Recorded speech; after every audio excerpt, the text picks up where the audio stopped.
मी लता संजय आतागळे शेवाळ्याची. माझी मुलगी 10 दिवस झाले माझ्या घरातनं निघून गेली. दीपक नावाच्या मुलासंग गेली. मी पिंपळगावला तक्रार केली तरी पण माझ्या मुलीचा शोध काही लावत नाही. लोकेशन पण टाकलं. माझ्या मुलीनं फोन लावला, व्हिडिओ कॉल केला तरी पण ते लोक लोकेशनवर काही धरत नाही. नेरी गावाला आहे ती मुलगी. त्यांच्या नातेवाईकच्या घरामध्ये फोन व्हिडिओ कॉल करून दाखवते ती मला. पोलिसांचं काय म्हणणार आता मग या गोष्टीवर? पोलीस म्हणताय की आम्ही लावलं लोकेशन, बाई येऊन जाईन, तुझी मुलगी येऊन जाईन. फक्त असेच म्हणता दादा, काही माझी मुलगी येत नाही. 2 दिवस झाले फोन येऊ राहिला मला.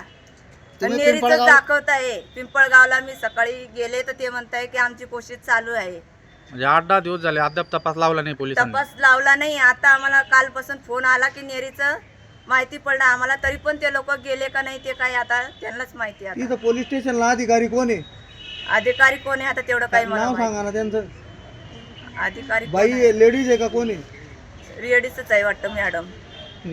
ती मॅडम काय बोलली तुम्हाला? मॅडम मला भेटले नाही दादा. त्या सरांचा फोन घेतला, त्यांना पण मी फोनवर तुम्ही बात परत केली. जा अजून. त्या सरांचा पण फोन घेतला मी, त्यांना बात केली. ते म्हणे कोशिश करतोय ताई आम्ही, तुम्ही काही घाबरू नका म्हणे. पण मग आज 8-10 दिवस झाले आज 10 दिवस झाले मी तेच बोलायला लागली त्या सरांना. म्हणलं माझ्या मुलीचा फोन येऊ राहिला, त्याचा फोन चालू आहे, तुम्ही म्हणताय की ते फोन बंद करतोय, कसं काय बंद करतोय? 5 मिनिटं फोन चालू केला की लोकेशन लागून जातं. किती खेड्यावर फोन लोकेशन लागत नाही का? किती जवळ खेड येते. तुमची मागणी काय आहे? आम्हाला आमची मुलगी पाहिजे. कुठे पण असेल तर मला माझी मुलगी धरून आणून द्या तुम्ही.